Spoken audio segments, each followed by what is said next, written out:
Hello. Hi, my name is Derek Cowell, and we are beginning U.S. History 17A, the first half chronologically.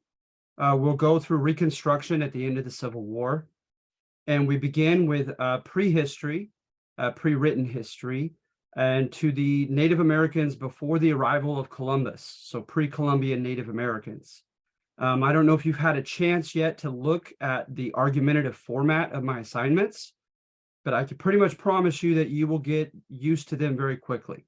It's a little bit different. Hopefully, you've been able to read my announcement and for the reasons for which I believe firmly in how I do it. Okay. And so what I want to do firstly is I want to get your names down. I'm going to give you on the given assignment that you're here for. So in your case, the very first assignment on pre-Columbian Native Americans, I want to give you extra credit. Okay. And so I will add 5 points to your raw score. All right. So it is not obligatory to make these because I understand that people have they have work, they have family obligations, etc. But for those of you who can't come, you have every right to be rewarded for such. All right, so give me just a moment as I write down your names. Okay, and notice also that we do not have a textbook. I have a recommended one that I have on the syllabus, Alan Brinkley, his American History Connecting with the Past. You could do any edition past the 12th edition. They're up into the 20s now. It gives you a good foundation chronologically and factually. He doesn't take really strong stands on his interpretations of things, and normally textbook writers don't. That's somewhat standard for them because they don't want to alienate certain readers.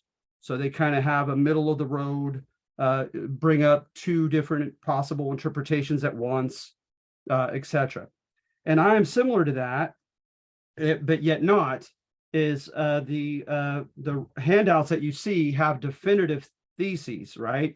They have key points that they're making in a very argumentative fashion, but they're followed by another thesis in the very next section that's quite different. So I try to give you a broad spectrum of interpretations of ways in which history is written, because with the acronym, right? They usually use the acronym SOP or SIP. An historian needs to select facts, and the selection of those facts is often going to be predicated by the author's presuppositions, what he or she assumes to make history go, what he or she thinks is very influential in causing events to happen. So for instance, if I can give you a little bit of historiography before we begin. Historiography is the art and science of history, all right? And for a long time in U.S. history, many old accounts beginning after the War of 1812 were court history, C-O-U-R-T. And court history, right? That's like when an emperor tells his or her court scribe to write a history of him or her and his or her kingdom. That person is going to select facts, is going to interpret facts, and is going to present the facts in such a way, very likely, right, that are going to justify everything that that emperor has done, extol or praise everything about that emperor, et cetera, et cetera. So hence you have court history in American historiography, much of it initially. So they praise our presidents. They contend that America is exceptional. By exceptional, I mean that we are a place of egalitarianism, of people on equal footing. That's all that fancy word means to me. Of equality of opportunity economically, of individual freedom, etc. Right? So a lot of court history will go in that direction. Then you also have, in the old school way of writing, you have people writing from the perspective of the leaders, and that's called great man history. That doesn't mean that they think that they are great men necessarily, ethically, But they believe that in order to understand how and why things went the way they did, you need to look at those in power, because their decisions, their personalities, etc., their behavior is what caused the events to turn in the direction in which they did. Okay. Then you have a French school of historiography called structuralism. And with structuralism, they say, no, we don't think any man, no matter how powerful, a president, a king, a queen, etc., that's just one person. History is a lot bigger than that. So they look at unnamed forces that are larger than any individual, like economic forces, culture, etc. So they look at bigger things like that in structural history. Then after the civil rights movement, right, you had the beginnings of social history or history from below, where people would say, what about all the nameless people that that didn't get to give a great speech, didn't get to make a law, etc., right? But what they did, especially in economics and in culture, mattered. So hence you look for primary source material, and primary sources are from that time period. You look at their private correspondence and their letters. You look at archaeology and you dig up things with people's homes and in certain areas of the country. And you look at those types of things and you do history, quote, from below, from the people, from the perspective of those who are at the bottom of the socioeconomic and political pyramid. And so you have that. And then in particular, right, you look at certain marginalized groups that were termed during the civil rights era as minorities, different demographics or categories of the population who had for a long time been either oppressed or who had been marginalized, like kicked to the corner and not given the same opportunities as everybody else. So you look at African Americans, you look at Hispanic Americans, you look at Asian Americans, you look at women, etc., right? And so that took off in the 1960s.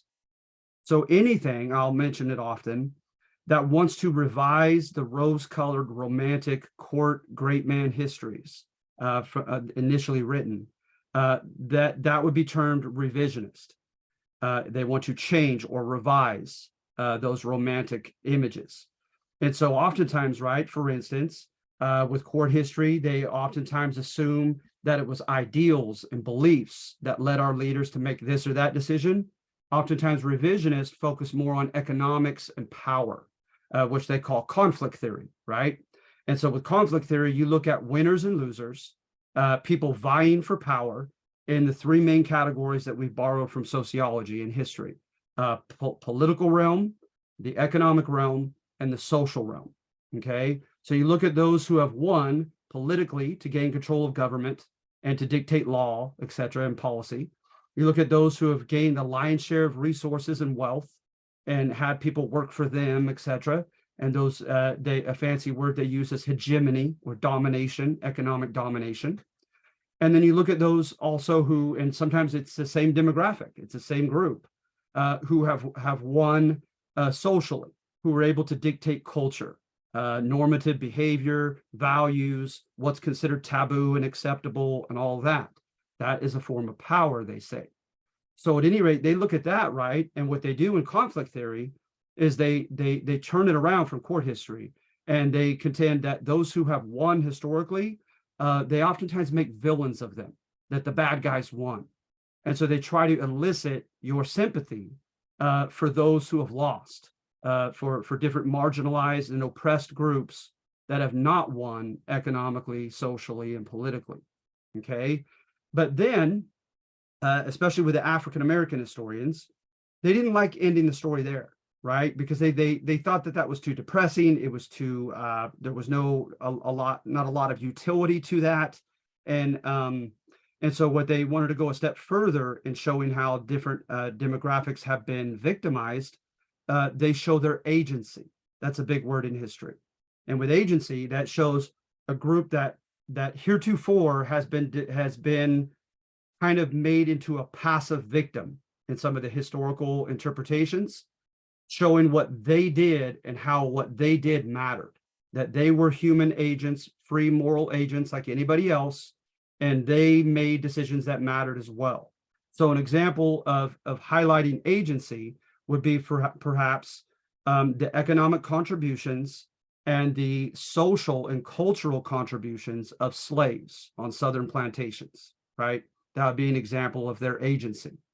And so you see all of this, right? So I will read a book on this or that, and I was taught by a mentor to discern as quickly as I can what the slant is on whatever book I'm reading. Okay, this guy's kind of a Marxist. He's assuming that, you know, kind of conflict theory, the winners were the bad guys.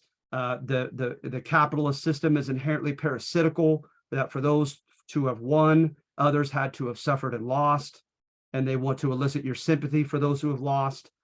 And so that's the first thing I do when I get a hold of a book, and I try to stay abreast of new historical interpretations on as many U.S. history topics as possible. I go online. I practically live in bookstores and try to find this stuff out. And so I'll sniff something out and say, okay, I see that's functional history. And by the way, functional history says, okay, we're tired of just doing villains who win and those who we sympathize who lost, like with conflict history, right? And they say, you know what, let's look at the whole, instead of good guys and bad guys, instead of competition and power struggle, let's look at all of the demographics of American history as a part of like a human body, of a living organism or a tree or something, right? Metaphorically. And we look and see what each demographic contributed to help the whole country function and come to where it has come today. So functional theory is a lot less confrontational. It just goes on contributions of different groups, etc. Right? So I'll read this or that, and I'll say, okay, this is good. I see a slant though. He's conflict theory. He wants us to empathize with this demographic, but he's got some good sound data to back it up. And so I'll put that in one of my argumentative assignments. And then someone else will have some try to make court history survive, believe it or not, and trying to praise the winners. So, okay, this is court history. Clearly, this is praising John Adams as the second president. You're going to get to that soon. Interesting take on it. Okay, I'll put that in an argumentative write-up. I'll sum up the book that I just read. So I want you to know, okay, that it is the furthest thing I'm trying to do to try to indoctrinate you in any way. I'm trying to do just the opposite of that. I'm trying to show you as many historical interpretations as possible on given topics and let you think for yourselves, okay? But there are two things you're doing on each of these assignments, okay? And one of the two, there is a right or wrong, definitive, objective answer. The second part, there isn't, okay? So that first part is the analysis, is whatever you're reading, whichever one you choose, and by all means, okay, guys, I almost without exception, every section of every assignment has a test question from it. So read all of the sections, please read all of the sections, but you're going to submit an analysis and evaluation on just one, on whichever one you choose, okay? So having read all of them, hopefully you get somewhat of a broad spectrum and look at the historical, ways of looking at that topic.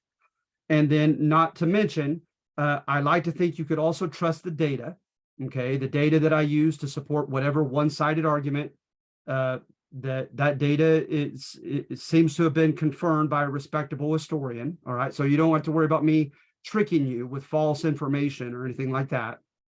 But the thing is, right, is what they omit, what they conveniently leave out is just as important as what they put in, right? They have an agenda many times, the historians. And in doing so, they are very manipulatively selective in the data that they're putting for you to read, okay? So I'm hoping that when you read one on a given assignment, you're okay, yeah, okay, this data makes sense, etc.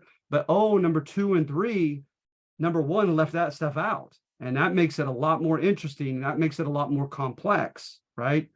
And so again, I try to do just the opposite. I want you to think for yourselves. But when you choose the one that you want to choose on every given assignment, I want you to analyze it. Analyze it as you're picking apart what was the section's thesis, right?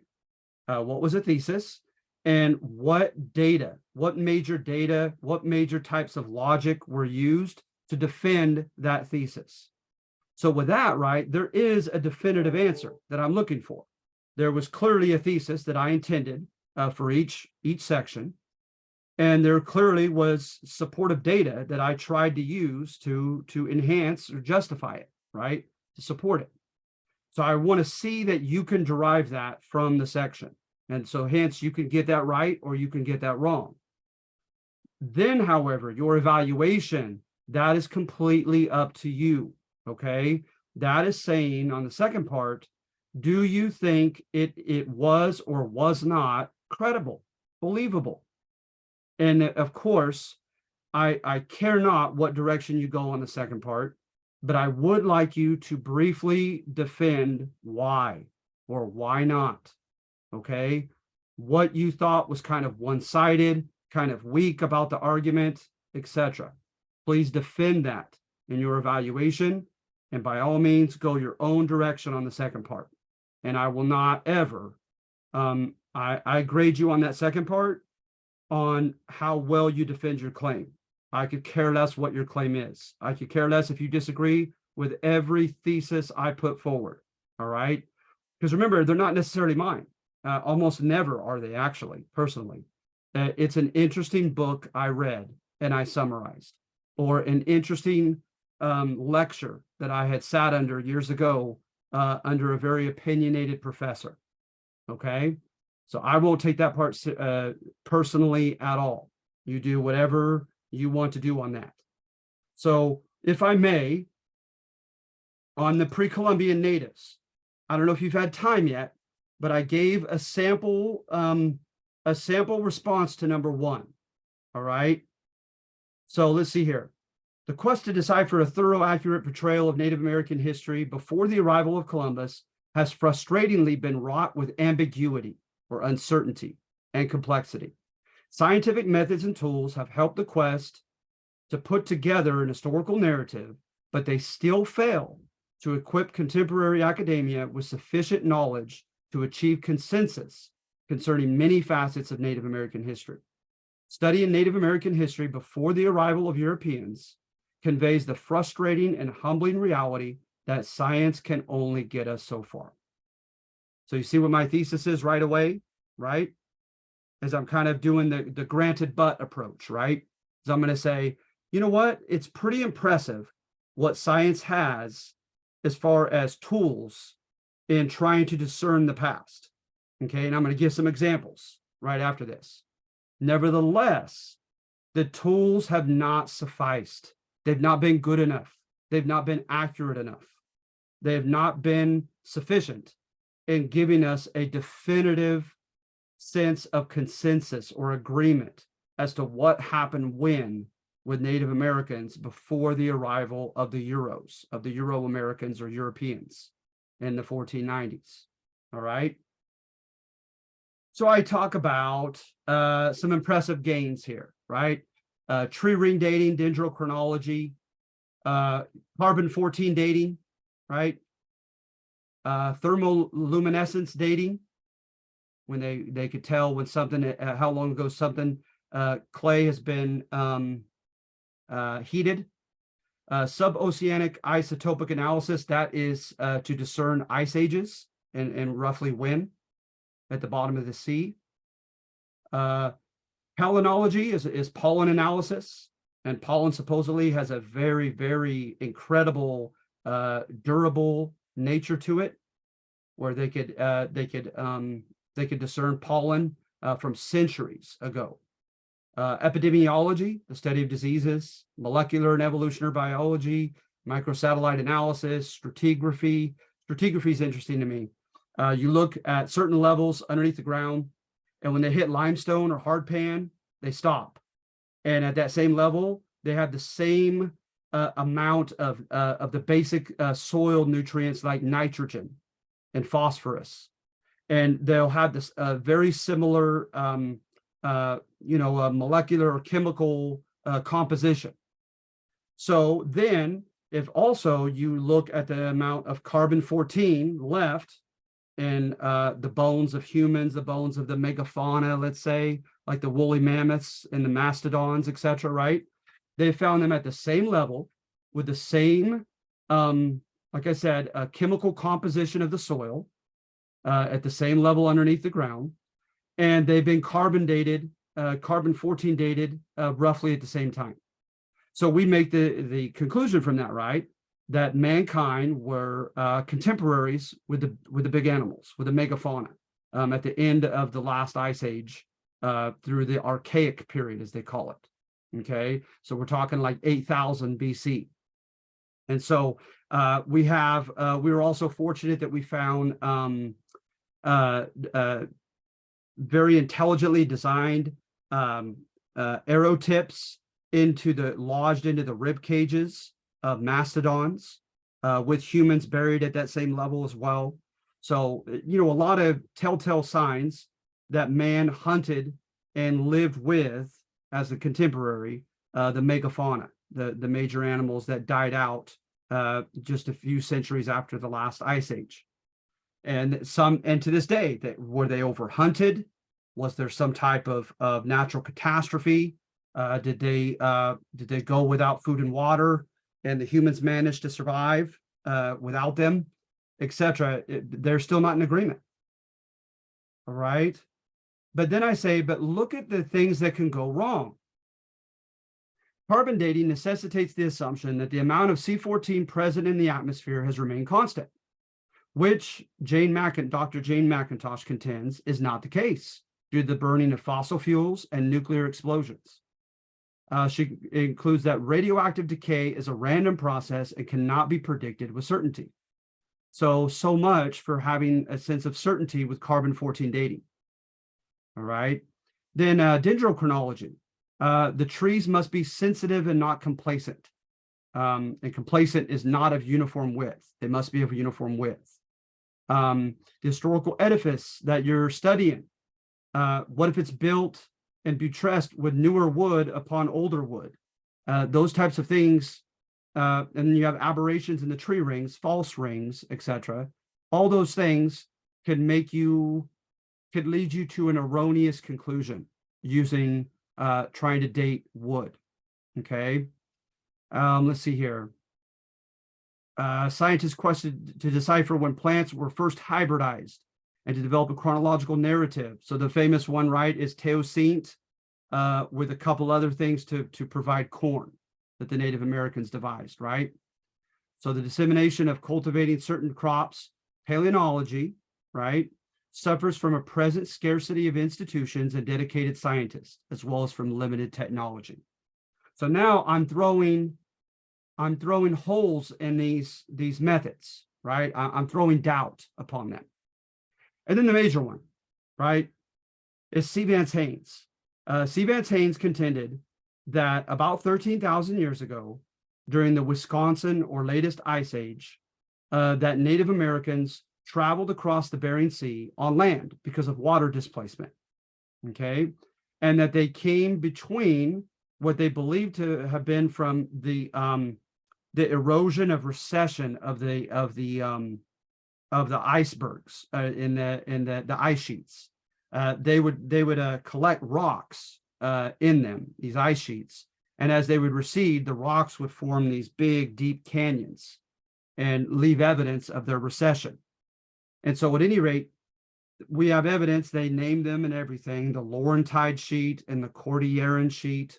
They believed that between these ice sheets was a, quote, ice-free corridor, a walkway, if you will, right, where the Native Americans could have come. So when they look at that, it was somewhat buttressed or supported in the 1990s when they did mitochondrial DNA samples on Native Americans. And what they found is that certain rare genetic markers like the Diego allele and the GMAT were found in much larger numbers amongst Native Americans, and they're also found disproportionately in people from Southeast Asia, or not Southeast Asia, Southwest Asia, like Siberia, Mongolia, etc. So at any rate, they contend, right, that perhaps that's proof of DNA connections. that they came from the steppes of Manchuria, Mongolia, and the Native Americans, that is, and came about 13,000 years ago. And of course, you have Vine Deloria, who is a spokesman for Native Americans, and he is furious about this, right? Because he says, no, you Euro-Americans are wanting to try to depict, you're trying to just further justify your conquest of North and South America by insinuating that we too, as Native Americans, were just earlier immigrants from Asia. So you have that political facet involved in this debate as well. But what happens though, right? Let's check out this. However, such a thesis was combated with data for which adherents to C. Vance Haynes' thesis had no response. For example, human bones and utensils were discovered at Monteverde, Chile, and dated to between 15 and 30,000 years ago. A human-devised hearth at Boquero de Pedra Ferrada was likewise scientifically dated to about 30,000 years old. So if the scientific dating process can be trusted, so much for Native Americans coming across the Bering Strait during the Wisconsin Ice Age only 13,000 years ago. Moreover, scientists have found little, if any, carbon footprint along the ice-free corridor. So that ice-free corridor between the two ice sheets, right? They should find examples of human habitation, even if they were just passing through, human refuse, like their garbage, and other things that they would leave as a sign of just having passed through. Very little carbon footprint found in the ice-free corridor for this alleged mass, exodus from Eurasia down into North America. So going on to the sample, if there would, okay, here, let me make sure. Sometimes that doesn't work. Sometimes I have to do it the proper way. All right. So look at my example of an analysis and evaluation. Section number 1 of the Native American handout states that modern science can, quote, only get us so far in formulating an historical narrative of what happened when. The section begins by granting a concession to the opposing argument that methods like C14 dating, dendrochronology, thermoluminescence dating, stratigraphy, and isotope analysis shed light in forming an historical narrative. It then provokes skepticism of such methods, showing their limitations and citing exceptional circumstances in which those methods will fail to yield definitive information. For instance, it states that dendrochronology will not work with complacent trees, that carbon-14 dating will not provide an accurate chronology if the amount of C14 in the atmosphere has not remained constant. The primary piece of evidence used to diminish confidence in modern science capacity to create an ancient historical narrative, however, is in refuting C. Vance Haynes' thesis of Native Americans migrating from the steppes of Asia during the latest alleged ice age, just 13,000 years ago. The writer discourages trust in Haynes' scientifically derived theory via citation of 2 carbon-dated sites in South America prior to this timetable, and via stressing the scarcity of evidence for ancient humans having traversed the ice-free corridor. So that is the analysis. I don't know how different it really is from a summary. It's very similar. I'll admit that. You're saying what the main point was and how that main point was defended. Okay. Notice this evaluation. The second part is subjective. This one's up to you. So there was a right or wrong answer with the analysis that you were to find, but the second part, not so. So I put here, the writer cites his or her facts relatively faithfully and uses examples in support of his or her thesis that science cannot provide a definitive historical record. However, highlighting limitations and aberrant, or cases that are out of the ordinary, cases of scientists' previous findings proving wrong does not merit an overhaul of all methods as permanently incapable of discerning truth. Future advances in knowledge and technology may render a clear sight into the ancient past achievable, as there must exist plenty of hypotheses garnered from the aforementioned methods that have indeed passed the test of time already. That Haynes' theory may presently appear implausible, and that many methods do not yield trustworthy data under all circumstances, should not discourage fine-tuning the methods we have and discovering future means to continue our aim for definitive acquisition of ancient historical truth. So I'm saying, right, I'm disagreeing with number one. And I'm saying we shouldn't throw the baby out with the bathwater. Just because there are some cases in which the methods we use do not yield accurate information doesn't mean that we should give up on those methods. That certainly there must have been plenty of different theories and conclusions that these methods have derived that have not been refuted, right? But what did I do on number one? I cherry picked. I looked for the weaknesses. I looked for the vulnerable spots in those historical methods and showed how they could go wrong. So I'm saying I disagree. Why throw the baby out with the bathwater? We should not discard these historical methods just because they sometimes can be wrong. All right. So does that help? Does that help you guys at all?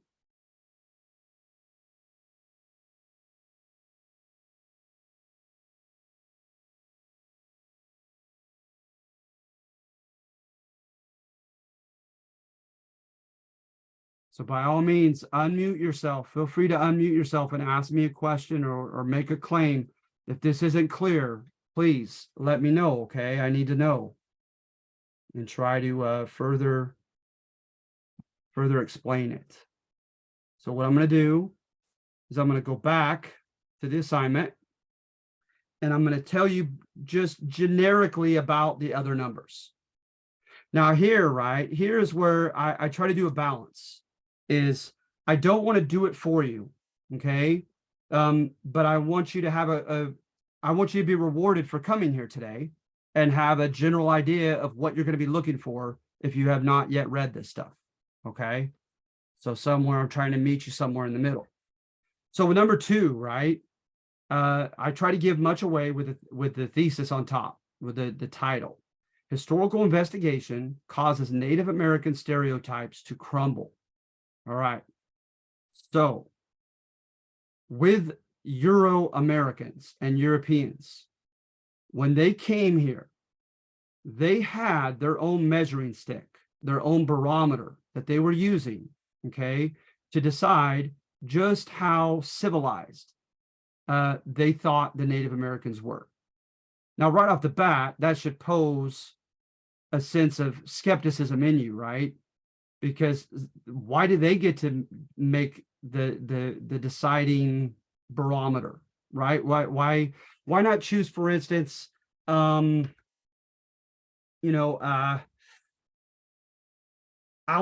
of resources, a lack of poverty, peaceful coexistence. There are lots of different things that were not on the Europeans' list. And how unfair is that the Europeans get to decide what constitutes civilized and what constitutes uncivilized simply because they won, right? And they call this cultural baggage when colonizers go somewhere and they conquer the land and they remake it in their own image. They bring their cultural baggage with them and what they consider right and wrong, what they consider normal and abnormal, proper and improper, etc. They get to decide, sadly, simply because they won militarily. Okay. So first of all, I just want to throw that out there, that seems to a lot of people highly unfair, that the Native Americans have to find themselves in this debate whereby they're trying to prove themselves according to the Europeans' standards for civilized status instead of their own. Okay. So what were some of the standards that they did is, I might just put this up here, right here.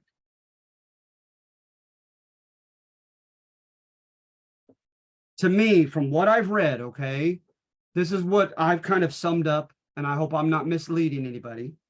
But first of all,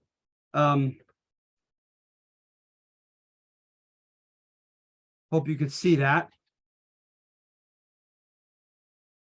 To me, one of the first things they did is they looked to see if and to what extent Native Americans were manipulating the environment. Were they farming? Were they building some type of megalith, like some kind of pyramid, There's some kind of impressive architecture. Like again, were they cultivating the soil, etc. Right? So to me, one thing that they were looking for was manipulation of the environment. Literally, the Spanish, when they came in, they used a legal term for taking some lands from Native Americans back in Madrid, and that was tierra vacía, empty land. That literally became a legal term. And with the English, the legal term became virgin soil, untouched soil, contending that they had a right to take it because the Native Americans weren't doing anything with it. Okay, so manipulation of the environment, development of complex society. Okay, and a lot of this, you guys, comes from anthropology to this day, right? For those of you who have taken it. I only took the basics. I wish I had taken more. I think I took 2 classes and that's it. But with anthropology, right, they contend that there is somewhat of a universal human path of cultural evolution. A universal human path of cultural evolution. That at first, people were in small bands of clans, of family members, and they hunted and fished, and they were always on the move, following game, their food supplies, right? Then the big one was the Neolithic, or the New Stone tool, also known as the farming revolution. And with the farming revolution, right, it supposedly started an avalanche in like a domino effect fashion, right?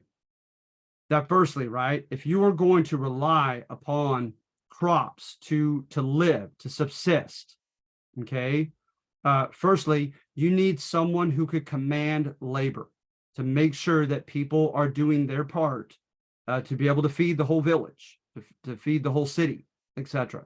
So you develop some type of a bureaucracy, of a leading aristocracy. Aristoi in Greek means the best. So this self-proclaimed leadership that takes over. And sometimes, right, it's just simply whoever had the bigger club and was more powerful than to be able to just wield that power over everybody else. But then you not only had a leading bureaucracy, and you had a large group of farmers who were farming, then you had to worry about someone coming during harvest time and taking the fruits of your labor and taking it from you. So then they oftentimes developed, along with this farming revolution, a military, a standing army, right? So they develop a military elite. Then, because of the vagaries of the weather and the necessity of plenty of sun and rainfall, etc., what do you know? When people are forming their Neolithic or farming revolution, they end up having a pantheon of gods, and the top of that list, almost everywhere, has been some type of fertility god, right? Because you need the fertility of the soil, you need rain, etc. So you develop what they call a sacerdotal elite or a religious elite. Okay. Then, as you have people who are having their material needs met, right? That it's kind of like Maslow's hierarchy of needs. They're no longer worried about starving. So then they can begin to look into deeper, more esoteric parts of life, like the meaning of life, the enjoyment of life, etc. Right? So you develop like music, poets with poetry and writers. You develop also a need to have a more comfortable, a desire to have a more comfortable lifestyle. So whether it's cooking and eating utensils, weapons, farm tools, or jewelry, and other types of things, textiles, fancy clothing, you develop an artisan class, ARTISAN. And artisans are just skilled workers, right? Who have a skill of one particular type of job that they do. And then also you might develop a surplus in farm produce, and you might want to trade it for other things that people in your community are coveting at that time. And so hence you develop a merchant class who want to go and travel and meet people from other civilizations and trade what they have to offer for what the other civilization has to offer. So before you know it, you have a complex society. You have a religious elite, a military,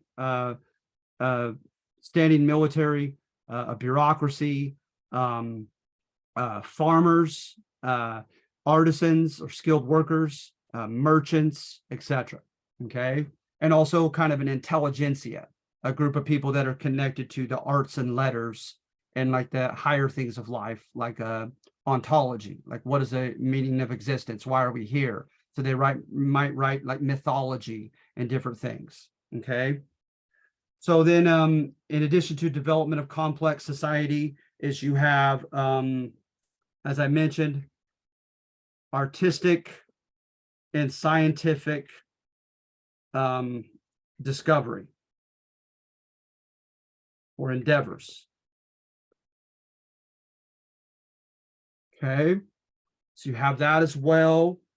You have in particular, which kind of goes with that, is technological expertise. Okay, the Europeans were looking for that amongst the Native Americans. And then religion, the Native Americans couldn't win on that one, right? How can you adhere to a religion you've never heard about? And that is, of course, Christianity. Because they were polytheistic. They believed in many other gods that are going to be seen as pagan gods to the Christians, whether they were the Spanish Catholics or the English Protestants. All right. So when you look at those types of levels of like, that's their barometer, if you will. That's their measuring stick when they're looking at the Native Americans to decide, you know, what they think of them. So the Europeans, what they tried to do, right, was show how they were lacking in all of these areas right here. And hence that the Euro or English Americans or Spanish Americans had a right to take their land from them and form their own civilizations upon them. So you have, right, the fact that Columbus, when he first came into the Caribbean, he had a very condescending image in his diary and in his son's diary as well. They said, oh, these poor Native Americans, they walk around practically naked. And it reminded them of Adam and Eve before they ate from the tree of the knowledge of good and evil, right? That Adam and Eve were like children. They were innocent like children before they had eaten the forbidden fruit. And they liken the Native Americans to that. They kind of infantilize them. The Arawak, the first tribe they met in the Caribbean. They said that they came, right here he says, they have no iron, no steel, and no weapons, wrote Columbus, claiming that the natives accidentally cut themselves handling Spanish swords out of ignorance. So he's writing this back to Ferdinand of Spain, right, in 1492, saying these people are like children. They don't know really anything about civilized life, and he kept saying over and over, they're incurably timid. They're very timid. So he has this horrible offer to Ferdinand because he owed Ferdinand money, and he was supposed to find some source of profit wherever he landed. And he said, hey, they have lots of beautiful plants and with medicinal properties and fruits that I will happily bring back to you. But if you're not content with that, do you want slaves? I could take as many of them as you want. It'll be quite easy to do militarily. Like it was that, you know, just inequitable. It was that imbalanced as far as power. The Spanish coming here right away, feeling like they were like much more powerful and almost father figures to these, quote, childlike Arawak natives in the Caribbean. All right. So Las Casas, he wrote a book called A Brief History of the Destruction of the Indies. And in it, he makes it very clear he thought the Native Americans were meek sheep, ovejas mansas. He used that term over and over in his writings. And so again, it's a very condescending view of the Native Americans, right? And a lot of them were in the Caribbean, still in hunter-gatherer stage of development. Also, when the Spanish came into California, with the exception of the Chumash of Santa Barbara, no one else was farming or had like those accoutrements of civilization that I just mentioned. So they got off on the wrong foot, so to speak, with the Europeans, right? And making the Europeans feel superior to them. Then they contended, when they went to certain areas, that there were scarcely any Native Americans there, right? That it was virtually empty land, etc. Well, again, right? How convenient. So I have here, and this is where I go to my thesis, statistics disprove this convenient narrative. Okay. Historian James Wilson claims that Russell Thornton's estimate of American population before Columbus is increasingly accepted in academia. It includes that in the Americas, there were between 75 and 100 million Native Americans, while all of Europe was comprised of only 70 million. So much for empty land, right? I'm saying this convenient depiction of the natives so that the Europeans would feel better in taking the land from them was erroneous. It was false. First of all, I'm saying the land was not empty. There were more Native Americans in the Americas than there were Europeans in Europe. Okay, it was pretty densely populated.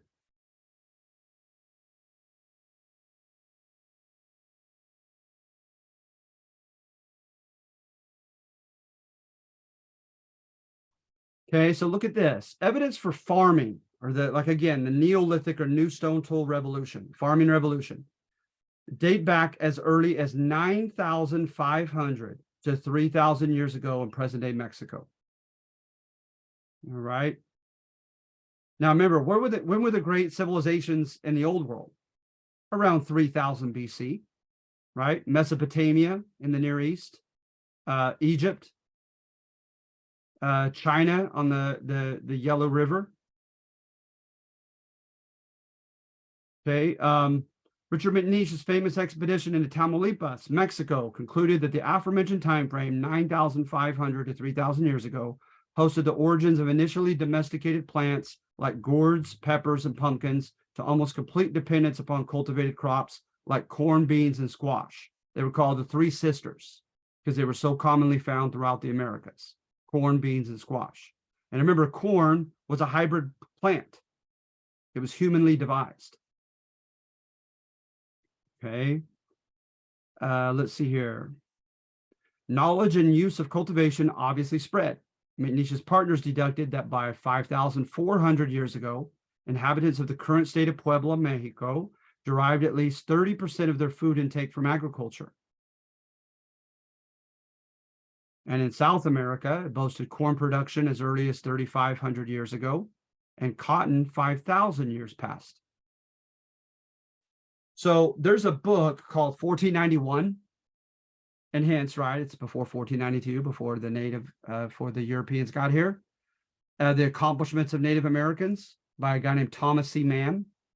And he does a good job in concluding that the Native Americans, if you want to, have it form this into a competition by European standards, as far as who engaged in a farming revolution, sooner, the Native Americans fare very well, chronologically based, with the old world. And notice the places I'm mentioning, right? I'm not mentioning Europe. Europe got to piggyback this stuff off of, they're either just later or got to piggyback off of other civilizations. We'll get to that soon with the Spanish.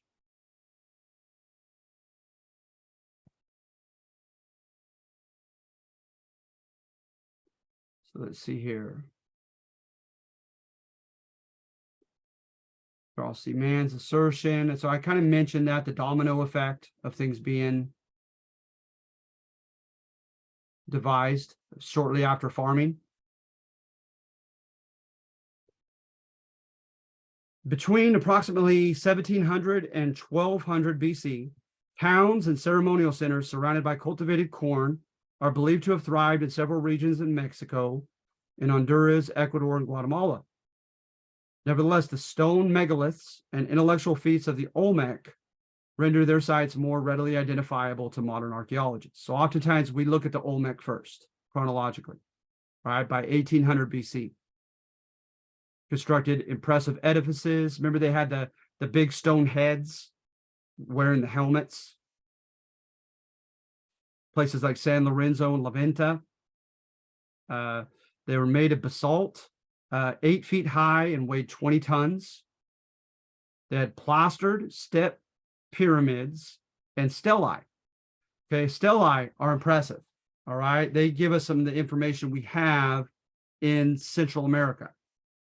All right, the stelae, as you see there, that's plural for stela, are these stone megaliths that have hieroglyphic writings and pictures on them, and they tell a story.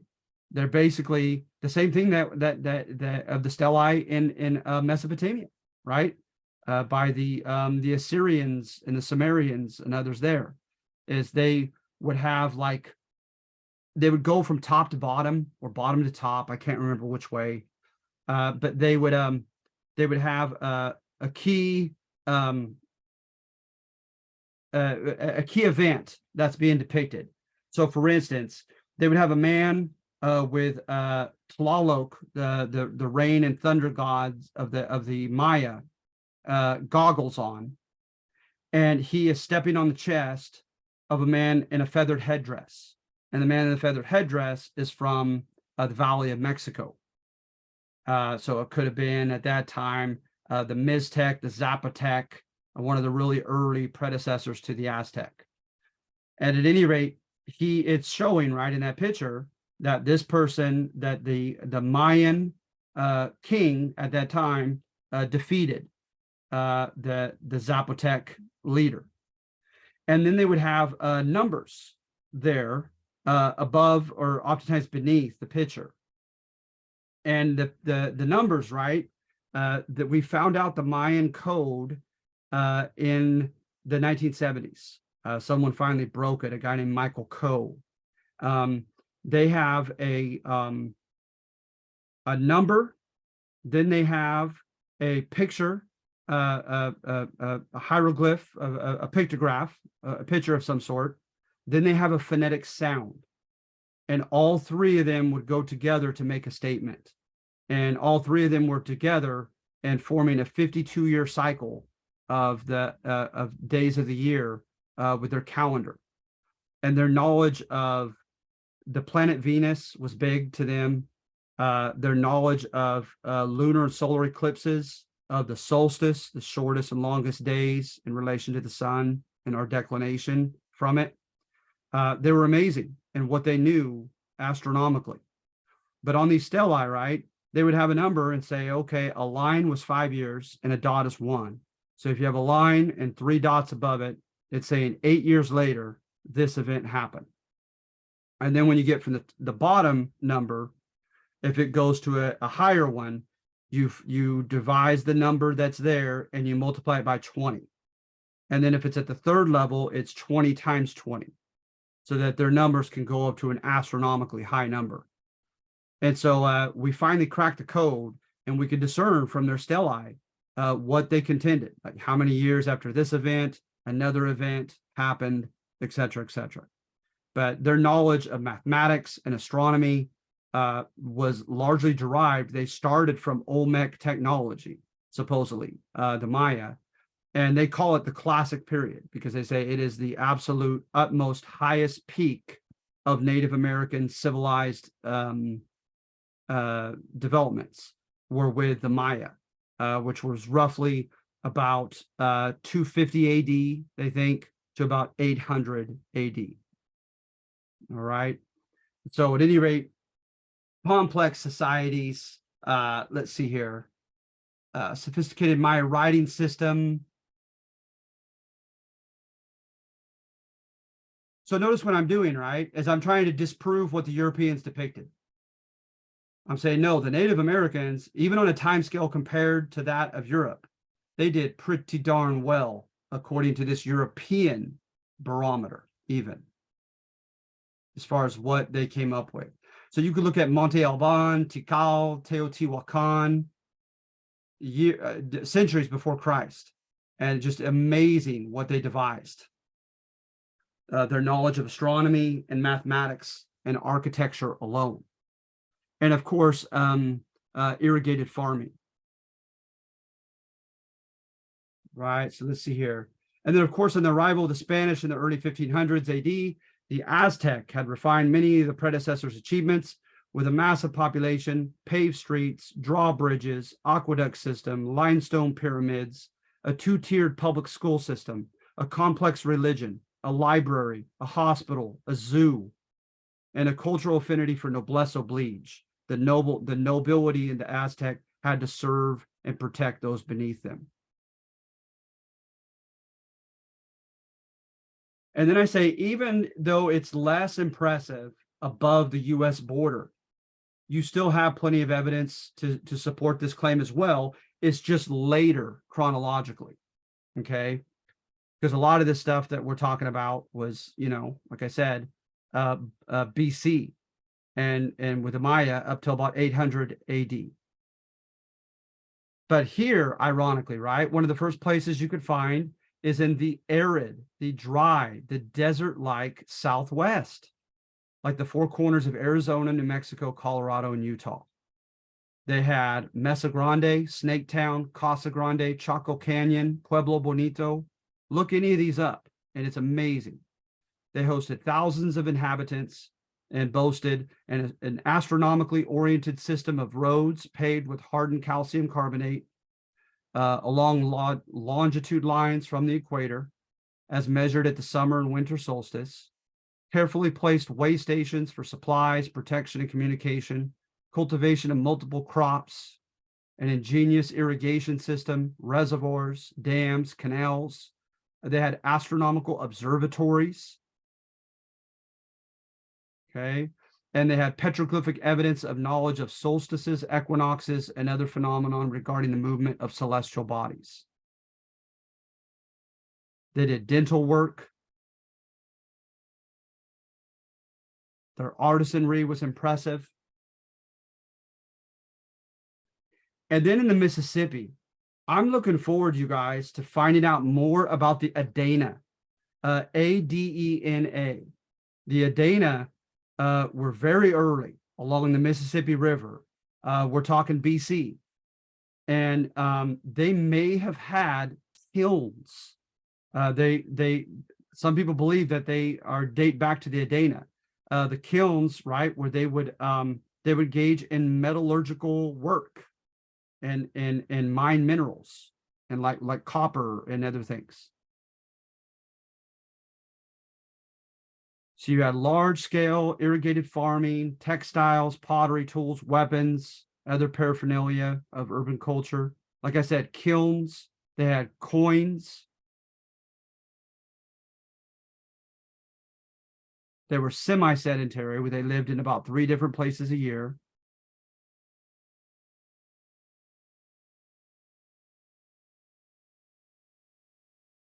So at any rate, like I said, they're going to be finding more and more from excavations on the Adena, which is going to be very, very exciting, I think.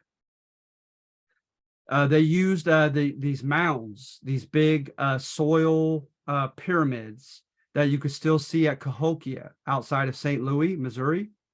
They would have these big mounds, and they would bury their religious leaders and their kings in those mounds. And they would bury them with all kinds of nice trappings of jewelry and fancy, different accoutrements to living on the other side of death, a very luxurious lifestyle.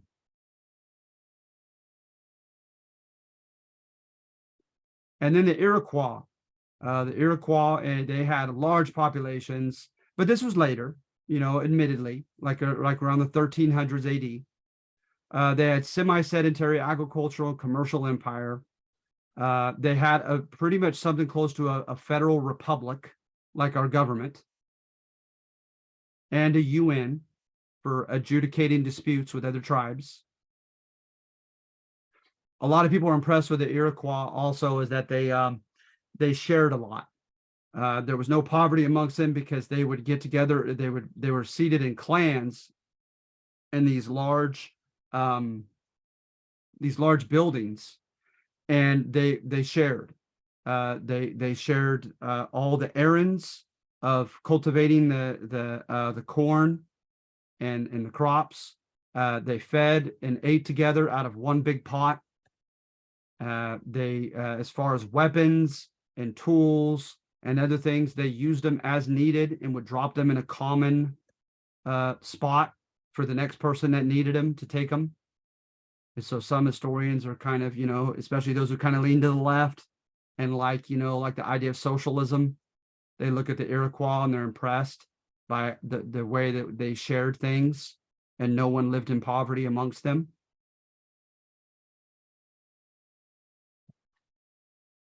And also of note are the Great Plains. You look at the Mandan and the Hidatsa and the other tribes of the Great Plains, they were not riding on horses chasing buffalo like they will hundreds of years later. They're going to kind of regress and go back to that type of lifestyle after the introduction of European horses and other things change to get them to make that decision. So the Great Plains initially, they were cultivated with sedentary villages of thousands of people as well. So I have here, European conquerors wanted to justify dispossession of Native American lands by convincing the world and future generations that Native America was inhabited by small numbers of primitive, childlike natives who shared a common backward culture and lifestyle, far behind on humanity's cultural evolutionary path toward modernity. This simply is not true. So that's what you're looking at with number 2.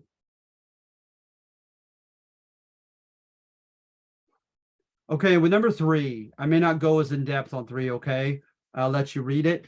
But with number 3, suffice it to say that, please note, I am not saying that this is okay. I'm saying on number 3 that it is what it is. It was what it was. Is that because Native American views, beliefs on religion and private property and trade were different from that of Europeans, the Europeans began to condescendingly look down upon them. Okay? I'm not saying that's okay. I'm not saying they deserved it or anything silly like that. All right? But sometimes I'll get writings on number 3 that those who choose it, saying how they disagree with what I wrote, that it's unfair, that they shouldn't be stigmatized, for having different beliefs on religion and this and that. And I'm like, I'm with you. I'm absolutely with you on that. That wasn't my point. My point was, sadly, it just happened, right or wrong. All right. And so the idea of pantheism, that there's a spirit in all things, including inanimate objects and animals and people, and putting them on equal footing, it was not compatible with Christian European views of stewardship, right? That from the Bible, that God gave man dominion over the natural world, to rule over it. The idea that there were many gods, the idea that the gods had to be placated and to bring rain, and that you had to get into the shaman would get in oftentimes into a hallucinogenic state, and do things to alter their consciousness, to try to get in communion with the spirits of rain and sun, etc., to bring good crops. That was all seen as idolatrous, right? Idolatrous to the Europeans, to the European Christians. And then the idea of with ownership of land. There are a couple terms in legal jargon that might be as you see right here, that might be applicable here. Is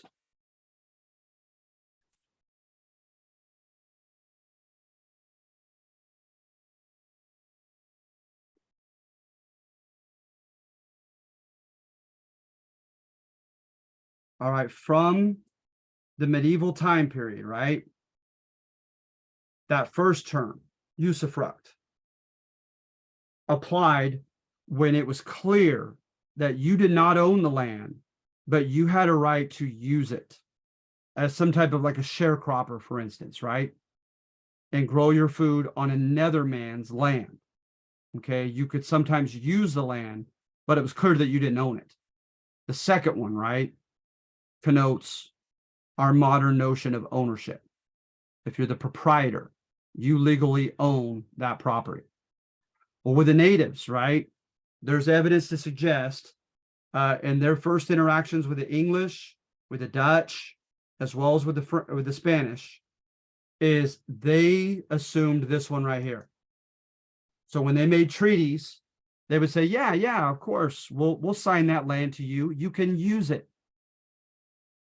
And then, of course, the Europeans later contended, no, you signed it over to us. We own it. Because when Native Americans, right, everyone belongs to the earth, not the earth belonging to us. And so to them, everyone was, it's applicable to use the first one for Native Americans in almost every scenario. That even tribal chiefs, they would dole out lands to some of their people, but they made it clear that that wasn't theirs to own, and that it wasn't even theirs, the chiefs, to own, but that they had the authority to dole it out as to who could use it during their given generation. And when the Europeans came, they had a much different view of it, right? A permanent ownership of land.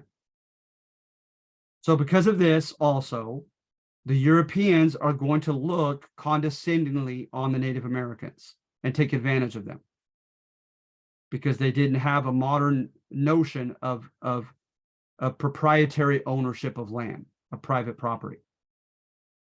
And then lastly, also, is the Native Americans demonstrated an all too eager willingness to surrender leverage with the paleface regarding trade. So time and time again, we have writings. You have here Albany, New York, with the English authorities. Before them, it was the Dutch. Columbus and his letter to Spaniards, where they would have to tell them, you guys quit taking advantage of the Native Americans in your trades.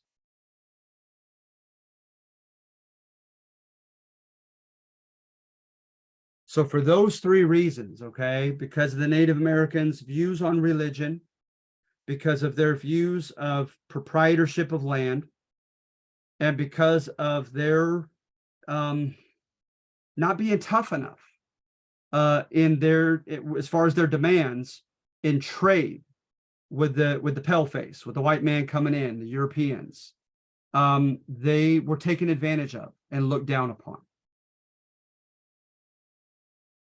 I'm certainly not okay with that. I'm certainly not insinuating that they deserved it, that they caused this to happen themselves. I'm just saying it is what it is. It was what it was.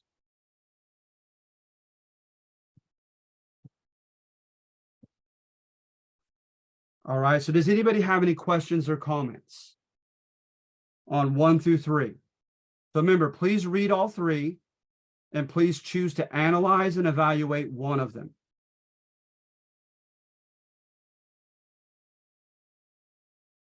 please note that we have a pretty darn efficient pace. And like I said in my my introduction to you guys, that's not something I would have chosen. We're within my power. But I'm contractually obligated to teach these given subjects on this in this course, and we just have a really short semester. So if you can, please turn this in by the midnight of the 14th, but then by midnight of the 15th, you need to have the Spanish colonization one done.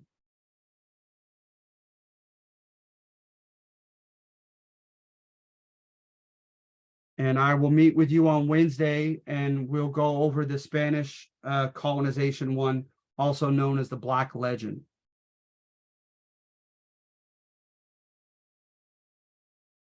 And make sure I have everyone's name.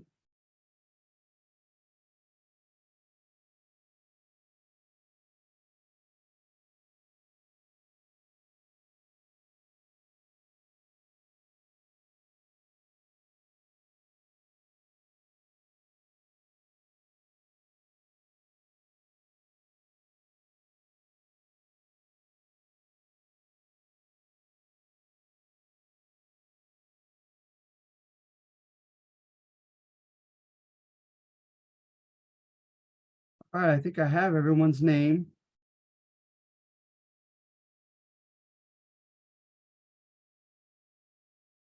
So if I don't blame you if you're feeling bashful or if you're feeling like, man, this is a lot real quickly. But if I could get even just like a thumbs up from a couple of you, that'd feel great. I just make sure that you guys could hear me all this time, that you kind of roughly know where we're going as a class. Anybody, any kind of confirmation? Thank you, Joey. Samira, thank you. Professor, I do have a question for you. Please.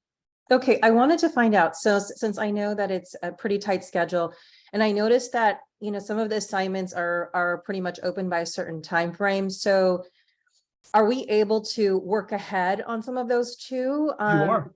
Okay, so we're okay, because that way on a weekend, I might have a little bit more time to, you know, Yes. probably work on two of them. Okay, very Yes. good. That's my question. Good for you, Ms. Garza. I think that's a great idea.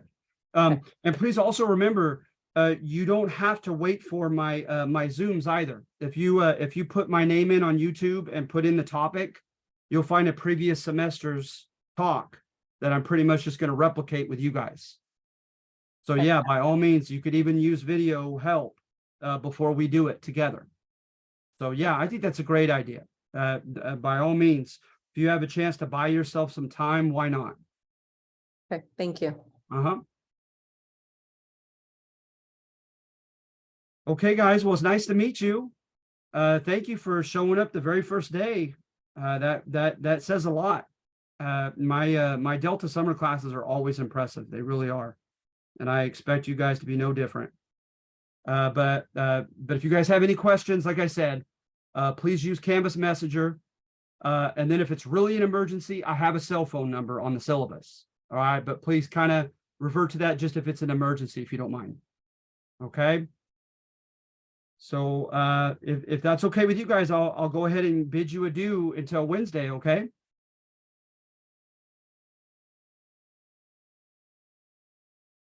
All right. All right, you guys have a good day, okay? Thank you. Nice to meet you.